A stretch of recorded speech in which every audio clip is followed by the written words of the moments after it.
Hallelujah, thank you Jesus. खुदा का शुक्र अदा करते हैं आज इस खूबसूरत दिन के लिए और इन खूबसूरत लम्हात के लिए कि खुदा ने ये खूबसूरत वक्त हमारी ज़िंदगी में बख्श दिया कि हम उसके इलाही कलाम से उसके इलाही भेदों को सीखें। आमीन। मेरे अजीज़ भाई और बहनों, आज हम कलाम अक़दस में से अपनी हदायत और रहनुमाई के लिए सीखेंगे कि खुदावंद यीशु मसीह ने फरमाया, सुलह नहीं बल्कि तलवार। बहुत से लोगों का ऐसा सवाल है कि खुदावंद यीशु मसीह तो सलामती का शहज़ादा है, वो तो अमन का पैगाम लेके आया, वो तो हमेशा अमन की बात करता है, तो ये हवाला ऐसा क्यों है? तो मेरे अजीज़ भाई और बहनों, बहुत से लोग जब दुनियावी हिसाब से इसकी तशरीह करते हैं तो उनको समझ नहीं आता, क्योंकि कलाम अक़दस को हम अपनी समझ से नहीं समझ सकते। कलाम अक़दस को हम रूह की हदायत से ही समझ सकते हैं, और कलाम अक़दस को समझने के लिए खुदा के रूह की हदायत बहुत ज़रूरी है, वरना बहुत से लोग गुमराह हो जाते हैं।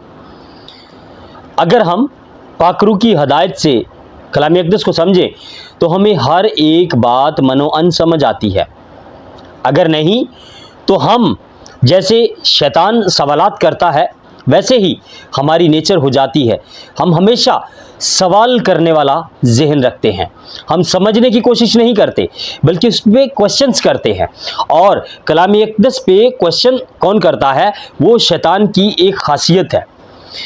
अब इस बात को जानते हैं कि शैतान ने खुदावंद यीशु मसीह से भी सवालात किए। शैतान ने खुदावंद यीशु मसीह से कलाम अक़दस से ही सवालात किए। उसने कहा, अगर तू खुदा का बेटा है, क्योंकि क्वेश्चन मार्क में जब हम कलाम अक़दस को समझने की कोशिश करेंगे तो हम फिर दुनियावी हिसाब से उसके जवाब ढूंढेंगे जो कि बिल्कुल ठीक नहीं हो सकते। कलाम अक़दस की सवालात का जवाब हम तभी ले सकते हैं जब हम पाक रूह की हदायत से कलाम अक़दस को पढ़ेंगे और समझने की कोशिश करेंगे। कलाम अक़दस में इरशाद है, मुक़द्दस बुज़ुर्ग मत्ती रसूल की मार्फत लिखी गई खुदावंद यीशु मसीह की इंजील, उसका 10वां बाब, उसकी 34वीं आयत मुक़द्दसा से 39वीं आयत मुक़द्दसा तक हम अपनी हदायत और रहनुमाई के लिए तलावत करेंगे। कलाम अक़दस में इरशाद है, ये ना समझो कि मैं ज़मीन पर सुलह कराने आया हूँ, सुलह कराने नहीं बल्कि तलवार चलवाने आया हूँ। क्योंकि मैं इसलिए आया हूँ कि आदमी को उसके बाप से और बेटी को उसकी माँ से और बहू को उसकी सास से जुदा कर दूँ, और आदमी के दुश्मन उसके घर ही के लोग होंगे। जो कोई बाप या माँ को मुझसे ज़्यादा अजीज़ रखता है वो मेरे लायक नहीं, और जो कोई बाप या बेटी को मुझसे ज़्यादा अजीज़ रखता है वो मेरे लायक नहीं। जो कोई अपनी सलीब ना उठाए और मेरे पीछे ना चले वो मेरे लायक नहीं। जो कोई अपनी जान बचाता है उसे खोएगा, और जो कोई मेरी खातिर अपनी जान खोता है वो उसे बचाएगा। आमीन। मेरे अजीज़ भाई और बहनों, खुदावंद यीशु मसीह यहाँ पे एक बात फरमा रहे हैं, ये ना समझो कि मैं ज़मीन पर सुलह कराने आया। खुदावंद यीशु मसीह ज़मीन पर शैतान का राज है, वो ज़मीन पर किसी से हमारी सुलह कराने नहीं आया, क्योंकि ज़मीन पर जो है उसकी वजह से तो हमारी नाराज़गी हुई थी खुदा से। और खुदा कहाँ है? आसमान पर। खुदावंद यीशु मसीह ये फरमा रहे कि मैं ज़मीन पर सुलह कराने नहीं आया, मैं आसमान पर जो हमारा खुदा है उसके साथ आपकी सुलह कराने आया। अब ये जो ज़मीन पर है इसके साथ तो हमारी मुखालफत रहेगी, इसके साथ हमारी सुलह नहीं रहेगी। अगर हम खुदा से प्यार करते हैं, खुदा के अहकाम को मानते हैं, तो ज़मीन पर जो राज है, ज़मीन का जो बादशाह है, राजा है, वो शैतान है। ज़मीन पर उसका राज पूरा चल रहा है। खुदावंद यीशु मसीह ज़मीन पर बात कर रहे हैं कि मैं ज़मीन पर सुलह कराने नहीं आया, बल्कि मैं आसमान पर जो खुदा है उसके साथ आपकी सुलह कराने आया हूँ। इस बात को हमने समझना है कि हमारी सुलह जो है वो खुदा के साथ है। खुदावंद यीशु मसीह आसमानी बाप के साथ हमारी सुलह करवाने के लिए आया है। मैं सुलह कराने नहीं बल्कि तलवार चलवाने आया हूं। अब ये तलवार किसके साथ चलनी है? जब हम बाप के साथ सुलह रखेंगे तो शैतान से तो हमारी मुखालफत रहेगी। शैतान के साथ तो हम तलवार से, यानी कि रूह की तलवार खुदा का कलाम है। तलवार कलाम इलाही को कहा गया है। ये लोग जब अपने हिसाब से, हम अपनी इंसानी अक्ल से कलाम अक़दस की तशरीह करने की कोशिश करते हैं तो हम उस बात को वैसे नहीं समझ पाते जैसे खुदावंद हमसे बात कर रहा होता है। तो यहाँ पे कलाम अक़दस में इरशाद है, सुलह कराने नहीं बल्कि तलवार चलवाने आया हूँ। तलवार क्या है?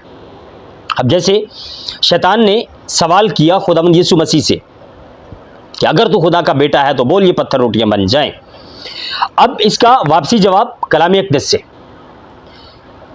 कि कलाम अक़दस में इरशाद है कि इंसान सिर्फ रोटी से ही नहीं जीता बल्कि हर उस बात से जो खुदावंद के मुंह से निकलती है। आमीन। मेरे अजीज भाई और बहनों, ये तलवार खुदा का कलाम है।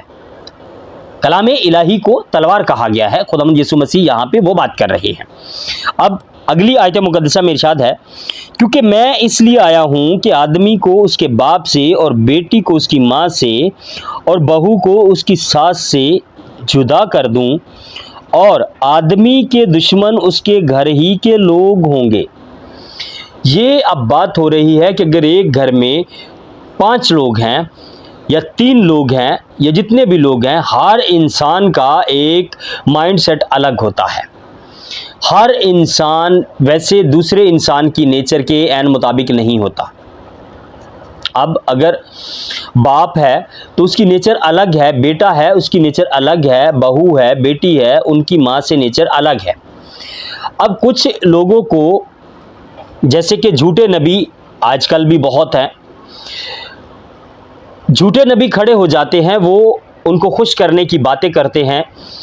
तो अगर बाप उस झूठे नबी के पीछे जाएगा और बेटा जो है वो एक हकीकी खुदा के खादम और कलाम अक़दस के ऐन मुताबिक चलने वाले किसी भी खादम को फॉलो करता है, तो वो अपने बाप के ख़िलाफ़ हो जाएगा। कि नहीं, कलाम अक़दस में वैसा नहीं जैसा आप समझ रहे हैं या जैसा आप पढ़ रहे हैं, कलाम अक़दस में ऐसा है। तो उन दोनों में मुखालफत हो जाएगी तालीम से।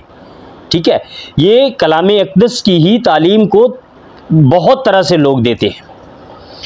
अब अगर बेटा सही तालीम पर है और बाप गलत तालीम पर है, जो कि एक दुनियावी इंसान दुनियावी जहन से कलाम अक़दस को प्रीच कर रहा है, अगर बाप उस तरफ है और बेटा खुदा के हकीकी खादम की तरफ है जो कि खुदा के कलाम को हकीकी तौर पर बयान कर रहा है, तो दोनों में अंडरस्टैंडिंग तो नहीं होगी, दोनों में हो जाएगी मुखालफत।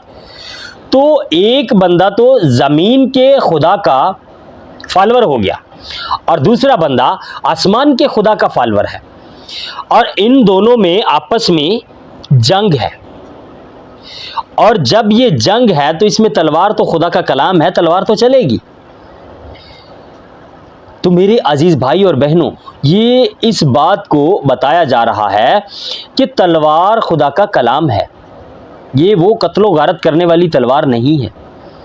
अब अगली बात कलाम अक़दस में इरशाद है, जो कोई बाप या माँ को मुझसे ज़्यादा अजीज़ रखता है वो मेरे लायक नहीं है। अब वही बात आ गई है कि अगर बाप किसी दुनियावी खादम की तरफ है और बेटा एक हकीकी खादम और खुदा के कलाम को रूह और सच्चाई से बयान करने वाले खादम की तरफ है, तो अगर वो उस खादम को छोड़ दे कि नहीं मेरा बाप इसकी तरफ है, तो ये मोहब्बत बाप से हो गई, अपने दुनियावी बाप से, ना कि आसमानी बाप से। तो खुदावंद यहाँ पे फरमा रहे हैं कि अगर वो मुझे छोड़ देता है इस वजह से कि उसको अपने बाप से मोहब्बत है, तो वो मेरे लायक नहीं है। और जो कोई अपने बेटे या बेटी को मुझसे ज़्यादा अजीज़ रखता है वो भी मेरे लायक नहीं है।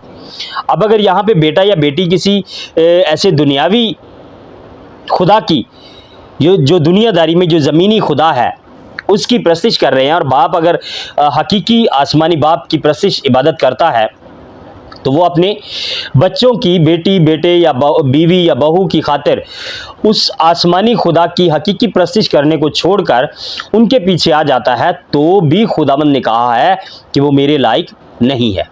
हालेलुया। आगे कलाम अक़दस में इरशाद है, जो कोई अपनी सलीब ना उठाए और मेरे पीछे ना चले वो मेरे लायक नहीं है। अब सलीब उठाने का मतलब ये है कि खुदावंद, ये जैसे खुदावंद यीशु मसीह अपनी सलीब आप उठाकर लेके गए और उनको उसी सलीब पर चढ़ा दिया, तो ऐसे ही है कि हर वक्त मरने के लिए तैयार रहो। मत फिक्र करो कि मैं मर जाऊंगा, मेरी ज़िंदगी ख़त्म हो जाएगी, मेरे बच्चे। ये इस प्यार की बात हो रही है कि जो कोई अपनी सलीब उठाकर मेरे पीछे नहीं चलता वो मेरे काबिल नहीं है, मेरे लायक नहीं है। अब हम अपनी सलीब उठाएं, मतलब हर वक्त तैयार रहें कि मैंने खुदावंद के लिए अपनी जान देनी है।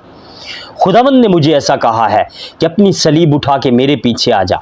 तो मतलब कि मेरे पीछे, खुदावंद यीशु मसीह के पीछे जाने का मतलब कि हम मरने के लिए तैयार हैं, लेकिन उसके नाम को, उसके कलाम को छोड़ने के लिए हम हरगिज़ तैयार नहीं हैं।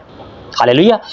आगे कलाम अक़दस में इरशाद है, जो कोई अपनी जान बचाता है। अब वही बात आ गई है कि अगर हम अपनी सलीब उठाकर ना चलें, कि हम मारे ना जाएं, हम उसके नाम की मुनादी ना करें, उसके कलाम की गवाही, उसके कलाम की मुनादी ना करें, उसके नाम की गवाही ना दें, तो हम अगर डर जाएं कि लोग मुझे मार ना दें,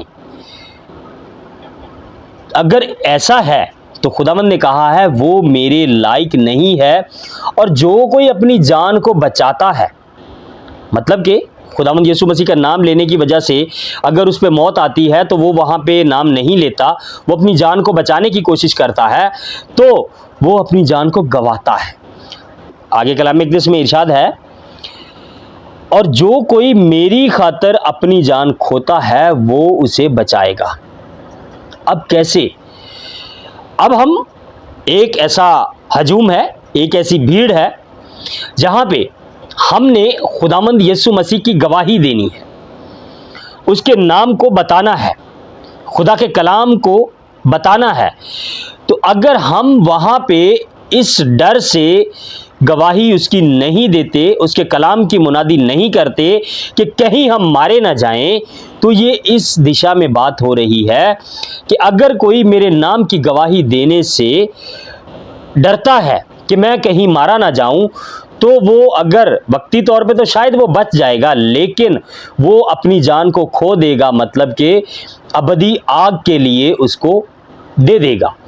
और जो कोई खुदा के नाम की गवाही देगा और उसके कलाम की मुनादी करेगा, वो मर भी जाए तो वो अपनी जान को स्वर्ग में जाने के लिए खुदावंद के हवाले कर देगा।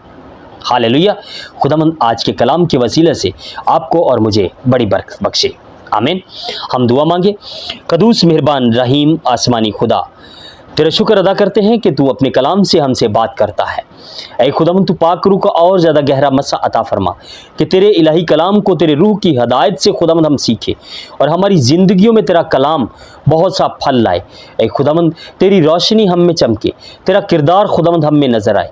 ऐ खुदावंद, जितनी ज़िंदगियाँ इस कलाम को सुन रही हैं, देख रही हैं, उन पर तेरा फजल और तेरी बरकत और ज़्यादा तेरी हिकमत और दनाई और ज़्यादा उन पर नाजिल हो, और खुदावंद वो हमेशा तेरे कलाम की भूख और प्यास में बढ़ते जाएं। यीशु मसीह के नाम में मांगते हैं, आमीन।